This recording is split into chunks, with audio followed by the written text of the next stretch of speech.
Question number 8 जो x is equal to 80 square અને y is equal to twice 80 હોય તો d square x by dy square આપણે d square x by dy square શોધવાનું છે બરાબર એટલે કે y ને સાપેક્ષ વિકલન કરવાનું છે d square x by dy square તો x is equal to 80 square આપેલું છે આપણને તો x is equal to 80 square એનું d ને સાપેક્ષ વિકલન કરીએ તો dx by dt મળે તો dx by dt જે છે તે twice 80 થાય તમને ખબર છે અને y is equal to twice 80 આપેલું છે so this implies y is equal to twice 80 છે એનું d ને સાપેક્ષ વિકલન કરીએ તો dy by dt જે છે તે twice a મળે હવે આપણે શોધવાનું છે d square x by dy square એટલે આપણે dx by dy શોધીએ તો dx by dy શોધીએ તો તમારો જવાબ આવે dx by dy નો તો કે dx by dt એટલે કે twice 80 બરાબર upon dy by dt that is twice a that is t થાય that is t મળે તમને બરાબર હવે શોધવાનું જે છે તે d square x by dy square શોધવાનું છે એટલે d square x by dy square is equal to d dy of dx by dy right એટલે d dx of d dy of તમારી પાસે આવશે t તો આપણે t નું વિકલન કરીશું બરાબર છે y ને સાપેક્ષ કરવાનું છે એટલે આપણે શું કરવું પડશે dy by dt વડે ગુણવું પડશે એટલે કે dt by dy વડે ગુણવું પડશે એટલે કે આનું આમ થશે d by dt of t into dt by dy કરવું પડશે કેમ કે આપણે y ને સાપેક્ષ વિકલન લઈએ છીએ બરાબર તો આનું વિકલન 1 અને dt by dy એટલે કે dy by dt એટલે કે 1 upon twice a એટલે તમારો જે સાચો જવાબ જે છે તે 1 upon twice a અને 1 upon twice a એટલે ઓપ્શન D એ તમારો સાચો જવાબ થાય તો સાચો વિકલ્પ જે છે તે ઓપ્શન D થશે બરાબર તો આ તમારો 8મા નું સોલ્યુશન હતું પછી 9મો દાખલો કીધો છે તમને કે 9મા દાખલામાં શું કીધું છે કે I is equal to integration તમે જુઓ x into e raised to x square log x into e raised to x square log 2 x square log 2 અને into e raised to x square છે અને dx આવું કંઈક તમને આપ્યું છે હવે log હોય તો log ના ઘાતાંકનો નિયમ તમને યાદ છે કે log x raised to n જો હોય તો જવાબ તમારો આવે n log x જવાબ શું આવે n log x તો n log x હોય તો log x raised to n થાય એટલે કે આ ઘાત જે છે તે પાવર પર જાય બરાબર ઘાતમાં જતી રહે x raised to n માં તો તમારી પાસે આ જે છે તેમાં આ x square જે છે તે 2 raised to x થશે રાઈટ એટલે integration x into this is e raised to log 2 raised to x square થાય અને this is e raised to x square dx થશે ઓકે થાય નાઉ આનો આધાર કઈ નથી એટલે આધાર e છે આપણે એવું સમજીએ છીએ અને આ e raised to e હોય તો તમારી પાસે આન્સર શું હોય 2x square એટલે આનો આન્સર જે છે તમારી પાસે આવવાનો x into 2 raised to x square into e raised to x square dx થશે સમજાયું ને બરાબર છે e raised to તમારી પાસે આ નિયમ છે કે e raised to log x base e હોય તો જવાબ આવે x જવાબ શું આવે x તો મારી પાસે x કોણ હતો તો કે 2x square હતો બરાબર છે તો 2x square એ મારો જવાબ આવી ગયો રાઈટ હવે આ x square છે આ પણ x square છે આ 2 કોન્સ્ટન્ટ છે એ પણ કોન્સ્ટન્ટ છે તો આપણે x square t આ ધારી લઈએ તો શું થાય કે x square t લઈએ તો twice x dx is equal to dt થાય twice x dx is equal to dt થાય એટલે કે x dx જે છે તે તમને dt by 2 મળે એટલે કે આટલાની કિંમત આ x dx જે છે તે ટેલિફોનનો આપણું રિસીવર એ કોણ મળે dt by 2 એટલે કે I જે છે તે શું થઈ જાય એ ધારી લઈએ તો એટલે 1/2 integration now this is 2 raised to t into this is e raised to x square that is e raised to t અને dx is dt by 2 જે તો 2 અહીંયા આવી ગયો એ તો t અહીંયા આવી ગયો તમારી પાસે તો આ બંને અચળ છે ઘાત સરખી છે તો એને આપણે આમ લખી શકીએ 1/2 integration twice e raised to t dt થાય એટલે a raised to x નું સંકલન તો integration of a raised to x is તમને ખબર છે શું આવે તો કે a raised to x એટલે twice e raised to x upon log a, that is twice e, that is twice e, right? અને પાછું તમારે twice e જે છે તેના વડે તમારે ભાગવું પડશે એટલે તમારી પાસે જવાબ શું હશે 1/2 થશે બરાબર એટલે જવાબ શું થવાનો તમારી પાસે તો કે this plus c તો તમને જવાબ મળે 1/4 2 times e raised to, right, this is 2 raised to t, this is e raised to t upon અહીંયા જો આપણે log ની ફોર્મ્યુલા એપ્લાય કરીએ log a plus b થાય તો log a that is 2 plus log e થાય બરાબર અને plus c બરાબર છે કોઈ પ્રોબ્લેમ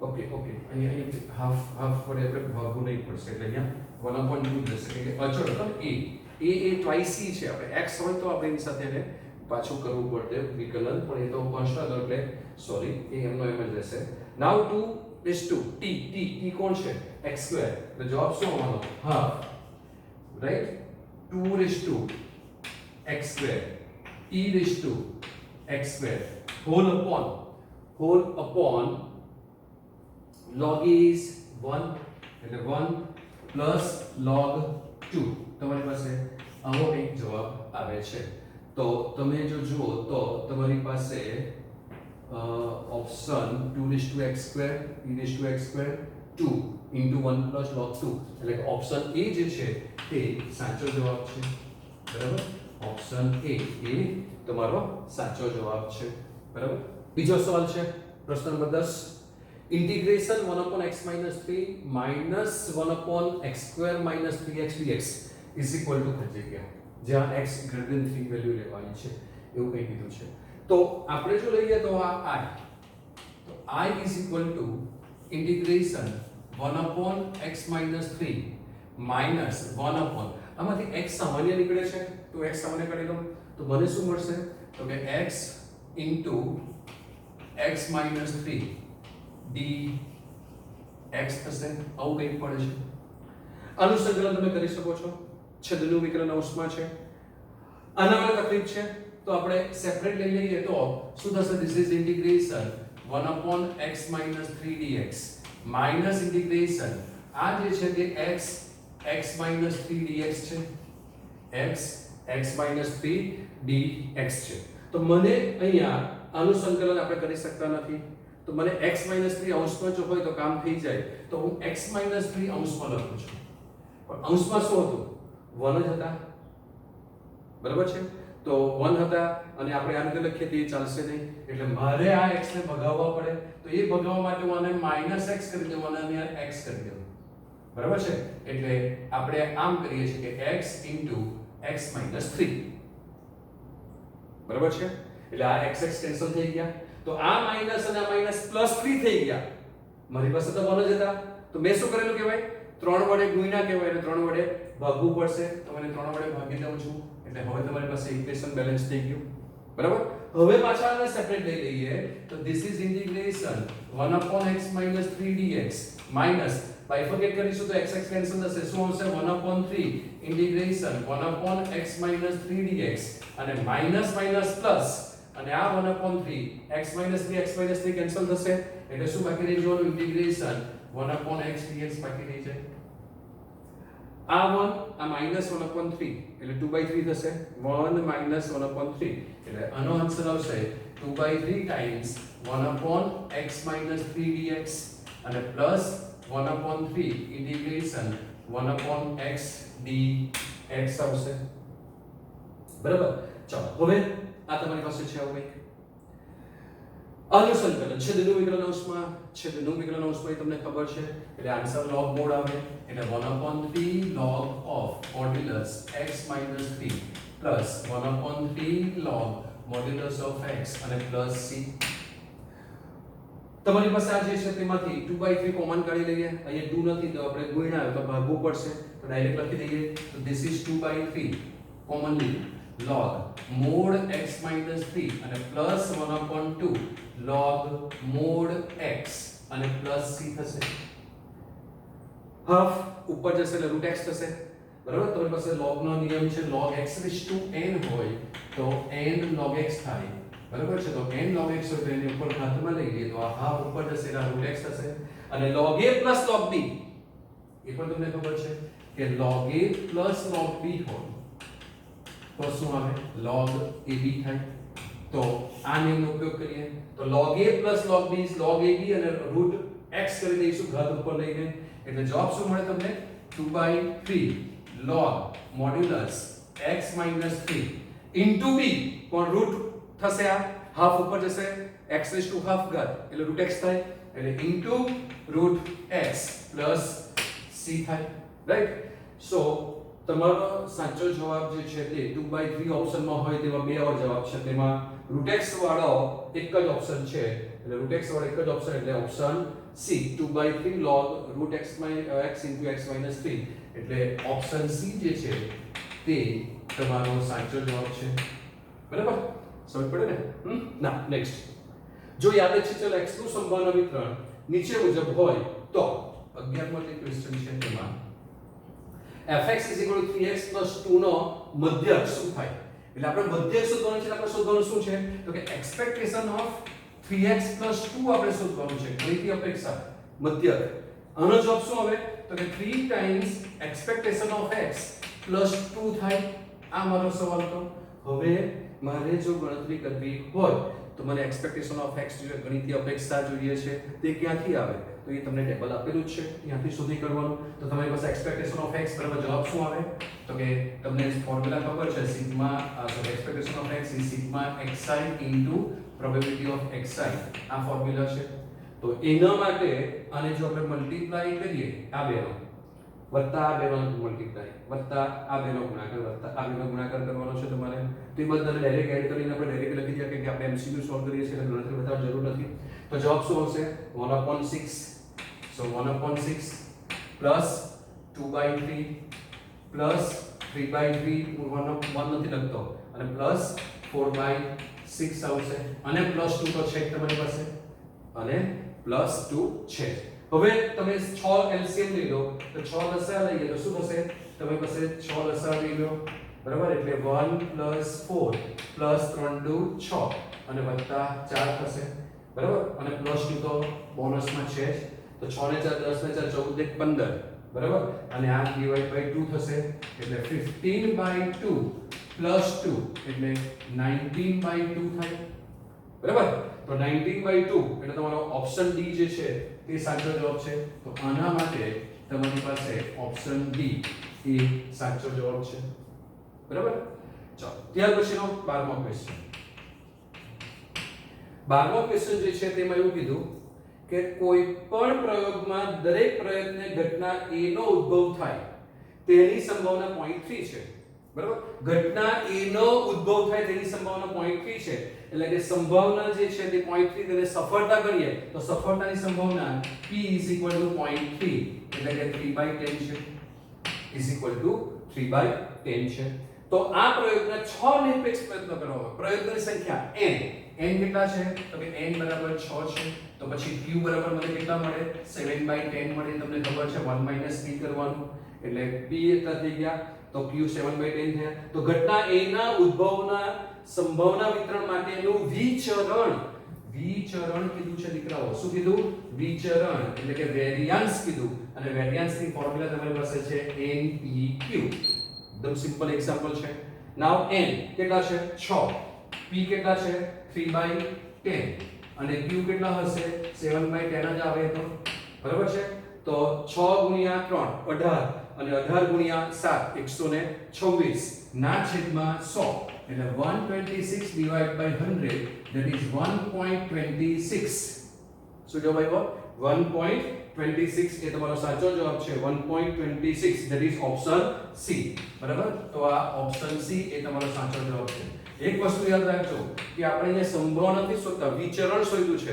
બાકી સંભાવના હોય તો તેનો જવાબ 1 કરતા મોટો આવવો જોઈએ નહીં, પણ આપણે વિચરણ શોધ્યું છે એટલે તમારો જવાબ 1 કરતા મોટો પોસિબલ છે, બરાબર. ચાલો ત્યાર પછીનો ક્વેશ્ચન એ પણ સંભાવનાનો છે. ક્વેશ્ચન નંબર 13 એવું કીધું છે કે A સાચું બોલે તેની સંભાવના 4/5 છે. A સાચું બોલે તેને ઘટના A કહી દઈએ એ સાચું બોલતો હશે. પ્રોબેબિલિટી ઓફ એ કેટલા થઈ ગયા? તો કે પ્રોબેબિલિટી ઓફ એ તમને આપેલા છે તે 4/5 છે. બરાબર.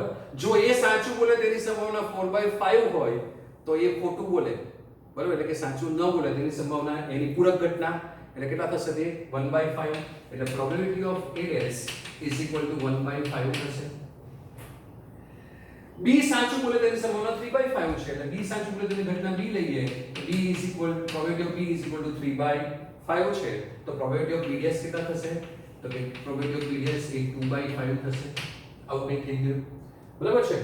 તો કોઈ ઘટના વિશે પૂછતા A અને B પૈકી ઓછામાં ઓછી એક વ્યક્તિ સાચું બોલે તેની સંભાવના એટલે ક્યાં તો A સાચું બોલે અને B સાચું નહીં બોલે, અથવા તો A સાચું નહીં બોલે અને B સાચું બોલે, અથવા તો બંને સાચું બોલે. તમારે આટલી પોસિબિલિટી ચેક કરવી પડે. એના કરતા આપણે એક કામ કરીએ કે બંને સાચું બોલે તેની સંભાવના શોધીએ અને તેની પૂરક ઘટના લઈ લઈએ તો ઓછામાં ઓછી એક સાચું બોલે એ આવી જાય. બરાબર છે. બરાબર. તો આપણે બંને ખોટું બોલે તે શોધી કાઢીએ. આપણે સાચું બોલે તે શોધવાનું છે ને, તો બંને ખોટું બોલે તેની સંભાવના શોધી કાઢીએ અને તેની પૂરક ઘટના તો ઓછામાં ઓછું એક તો સાચું બોલશે જ. બરાબર. તો આપણે શું શોધીએ પહેલા? તો કે આપણે પ્રોબેબિલિટી ઓફ A dash છેદ B dash શોધી કાઢીએ કે પ્રોબેબિલિટી ઓફ બંને સાચું બોલે નહીં એટલે કે બંને ખોટું બોલે તેની સંભાવના શોધી કાઢીએ. હવે A અને B બે ઘટનાઓ છે તે એકબીજા પર આધાર રાખતી નથી કે સાચું બોલે ખોટું બોલે, તે એકબીજા પર આધાર રાખે ઇન્ડિપેન્ડન્ટ ઇવેન્ટ થઈ ગઈ, નિરપેક્ષ ઘટનાઓ થઈ ગઈ. તો પ્રોબેબિલિટી ઓફ A dash છેદ B dash is equal to શું થઈ શકે? તો કે probability of A dash into probability of B dash થાય. તો પ્રોબેબિલિટી ઓફ A dash કેટલા છે તમારી પાસે? તો કે 1/5 ઇન્ટુ 2/5 થાય. એટલે આ 1/5 ઇન્ટુ 2/5 થાય. એટલે આન્સર આવે 2/25. તો માટે ઓછામાં ઓછું એક સાચું બોલે એટલે પ્રોબેબિલિટી ઓફ ઓછામાં ઓછું એક સાચું બોલે તેની સંભાવના એટલે 1 માઈનસ ધીસ. બરાબર. એટલે જગ્યા નથી તો આપણે અહીં લખીએ. તો પ્રોબેબિલિટી ઓફ ઓછામાં ઓછું એક સાચું બોલે, ઓછામાં ઓછું એક સાચું બોલે, બરાબર, is equal to this probability is equal to 1 minus બંને ખોટું બોલે એટલે કે 2/25. 1 minus 2/25. આપણે MCQ સોલ્વ કરીએ બધું લખવાની અત્યારે કઈ જરૂર નથી. તો 25 ઓછા 2 એટલે કેટલા થાય? 23. એટલે તમારો જવાબ આવશે 23/25. અને 23/25 એટલે તમારો ઓપ્શન સી જે છે તે સાચો જવાબ છે. એટલે આનો જવાબ જે છે તે ઓપ્શન સી મળશે. બરાબર છે. તો આ બધા જે ક્વેશ્ચનો છે તે તમે આ રીતે સોલ્વ કરી શકો છો.